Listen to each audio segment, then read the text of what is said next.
Greetings! Welcome to the Devlog for the experimental build of Update 104 of Hot Dogs, Horseshoes, and Hand Grenades. We're going to start off as always with a quick sound check. Make sure speakers aren't up too high. Wonderful. So what have we got for you this week? Well, it's been a difficult week of work. So we are totally going to just start out with a, there we go. With our toy, which is this absolutely beautiful piece by Stefan. Something new for the anti-material category. I give you the AR-50. Absolutely massive, single shot, bolt action anti-material rifle. You'll notice that it comes with a stripped muzzle because he made for us this absolutely beautiful muzzle brake, which is in the item spawner as well. I'm gonna go ahead and affix that. Haha, there we go. Now it's the correct size. Let's put ourselves a dot because we're shooting indoors. Spawn lock that. Looking good, looking good. Let's put this out a little bit further. There we go. So yes, you'll notice one thing I did. I ended up tuning this for this gun, but I'll eventually migrate this to some of the other bolt actions. A number of you have complained about how when you have gone to chamber a round in a bolt action, you sort of insert it and it will chamber it all the way up here, and then you'll start to move the bolt and then it will warp back to here. That no longer happens. This is now correctly aligned with the bolt face. Oh, take that off safe. Ooh, punchy. I love the way the sound for this one came out. It's fired it as though we were out in a forest. I love the tails for the anti-material weapons are just wonderful. Ooh, chills. Outside open.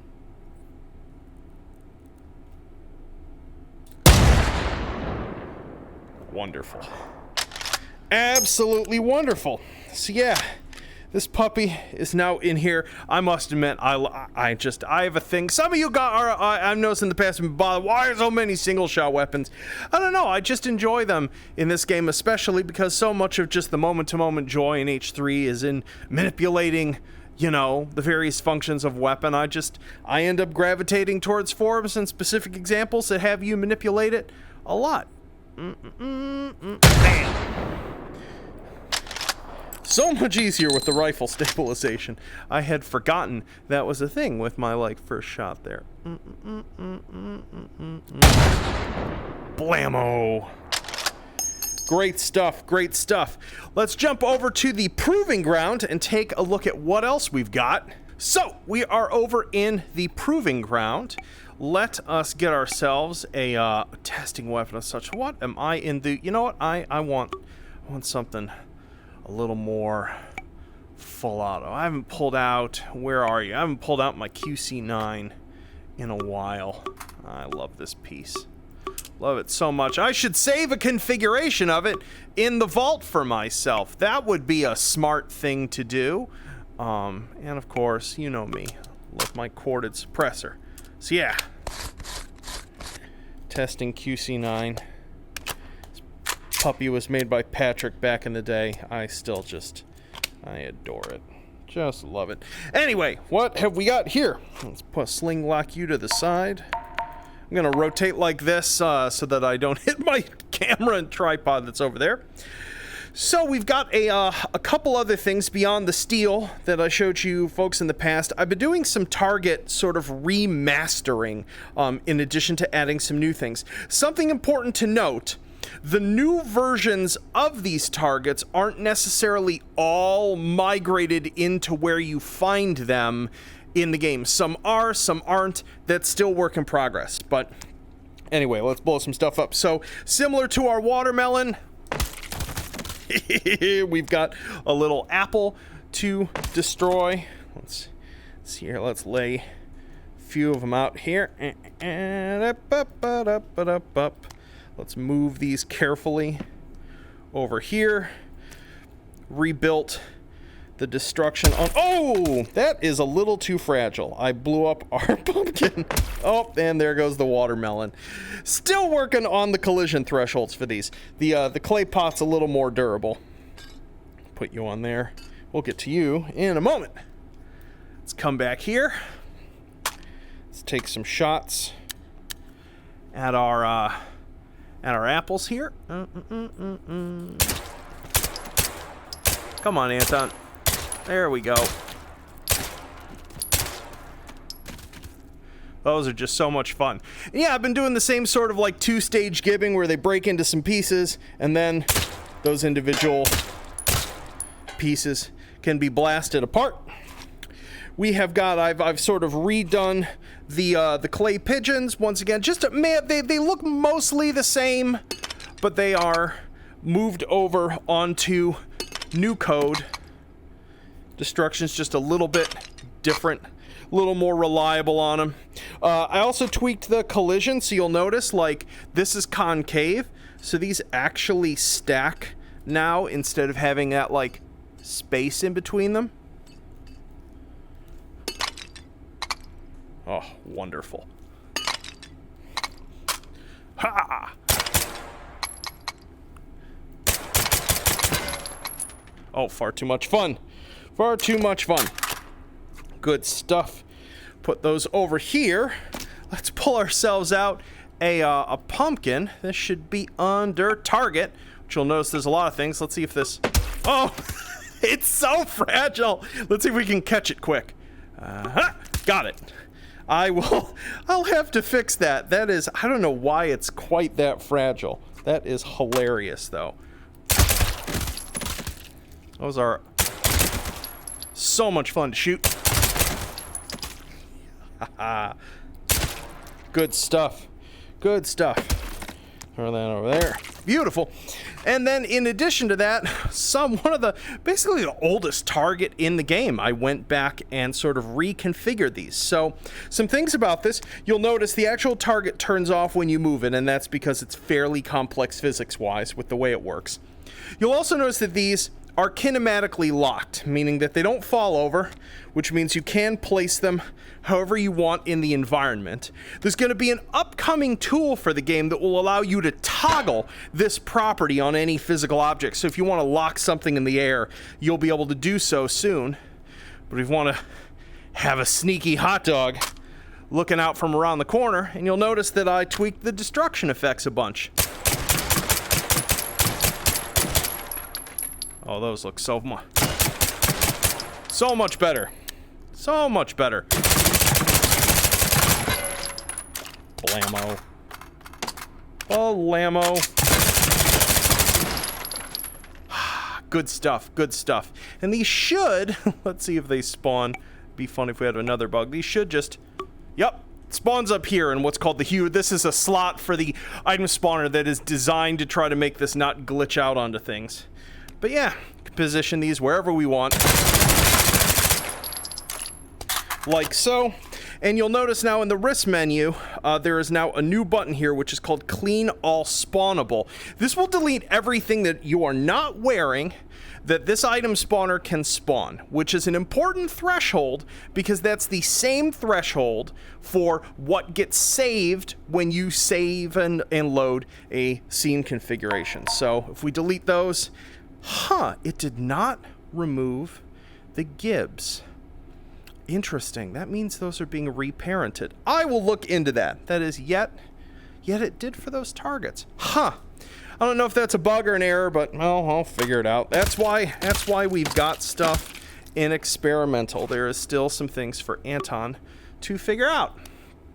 But yeah. So that is in here. We've got here is a warning over the save load system. I will let you read that on your own time. You can click that to disable it. Remember, as I said last time, this scene config option is going to sort of come to the game unevenly. It's going to basically appear once I have cleared a scene for scene saving and loading and sort of migrated its targets over the system. I'll ramble about more of that in a moment. Got him. Wonderful. Cool. Well, that's it for the show part. Let's do a little more of the tell. Let me jump out of VR and talk about some other important stuff involving saving and loading and that functionality and what is coming soon and what is going on with this specific build. Yo! So, out of VR. So what is in this update and what branches is it on? This is on the experimental branch. Remember, if you don't know what that is or where to find it, you right-click the game in Steam, you click Properties, you go over to Betas, and you select from that drop-down Not Mod Safe Experimental. It either says Not Mod Safe Experimental or it says Experimental, one of the two.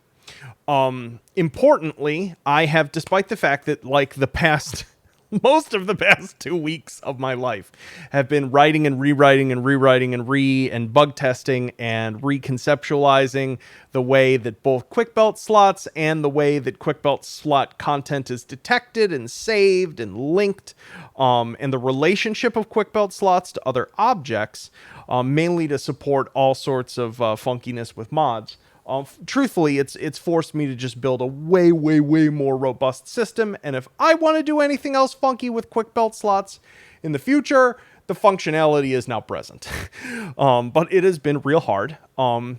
The side effect of this is that if you are running any mod right now that utilizes quick belt slots in a non-standard way, rifle grenade on a gun, any of the module rig stuff, better hands, etc.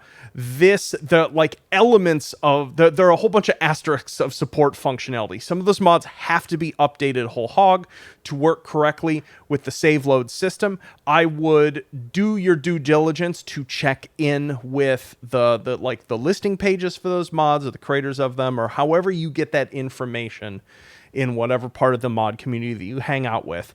Double check it before you go to run this, because there is, especially before trying to use any saving and loading at all, because a whole bunch of stuff has changed and it has taken a lot of work on my part and on the part of the folks who make these mods and who have been part of my closed testing group for us to sort of meet in the middle and make this all actually work.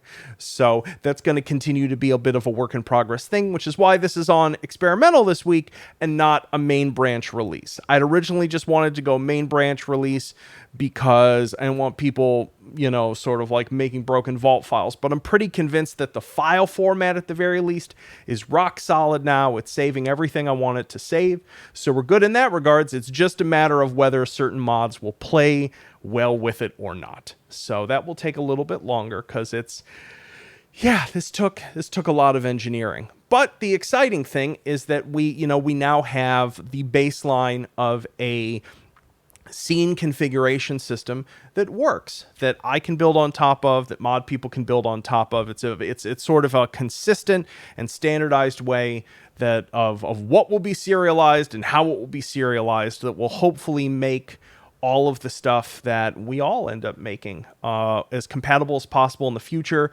I just actually did an 11th hour change that the modders will have to implement their side of it, but basically we'll make it so that written into a vault file will be basically just a simple string list of every mod that an object from that mod was loaded into that vault file. So in the future, if you end up getting a vault file from someone who ran certain mods, and you don't know whether or not you have that content, you'll be able to just because it's a plain text JSON, you'll be able to just double click, open that file, and just look at that string list at the top and be like, do I have that? Do I have that? Do I have that? Do I have that? And then install what's necessary to make that thing spawn for you. So that should hopefully make that way smoother, because I know folks will be sharing stuff with all sorts of custom content loaded. I know it's not a full dependency system because the game isn't hooked into Thunderstore in any sort of way like that. But it should at least make it more obvious to you what needs to be present for you to enjoy something someone else has made. Whew. So in terms of what else is in the build, obviously all the targets that you've seen have been loaded in. Still a few glitches. I'll have those ironed out by next week.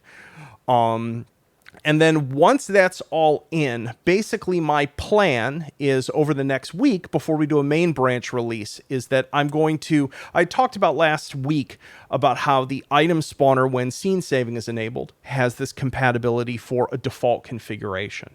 So what I'm going to do is actually put that into practice, and I'm going to rebuild the default configuration of the Friendly 45 scene and the Arizona range using the item spawner and sort of configure its default config. So all those targets will, instead of just their current sort of default state, where like in the Arizona range, you have to like hit a button on the side of the trash can to refresh those targets. Everything will spawn as part of the default configuration of the scene. And that just made me realize I need to actually add a reset or a refresh button to make the spawner reload whatever the currently selected scene configuration is. That should be fairly easy to do. But yeah, so that will all be going in there. That'll be the next step. I've got one of my artists working on a new version of the Thing Flinger, which is the thing that launches pumpkins and clay pots in the Friendly 45 scene. It'll replace that. You'll be able to move it around and configure it more. And I got a whole bunch more goodies related to configuring your sandbox play and doing all sorts of goofy stuff on the way. So I hope you're excited. Whew. Well, that just about does it. I will stop rambling. I hope those of you who choose to come over to the experimental build and give this a shot enjoy playing with it. As I said, this is still work in progress. There may still be major bugs. So if you've got a bajillion mods loaded and you don't want to necessarily deal with an unstable build of the game, just wait another week. This is still a shakedown cruise to make sure this works. Just a tremendous amount of code changes have occurred to some very core stuff with objects in H3 in the past couple weeks. And I'm super scared because I'm sure something bad's going to break, but it needs to happen. We need to get through that together. But yeah, I hope you all have fun. Hope you have a wonderful weekend, and I'll see y'all soon. Peace.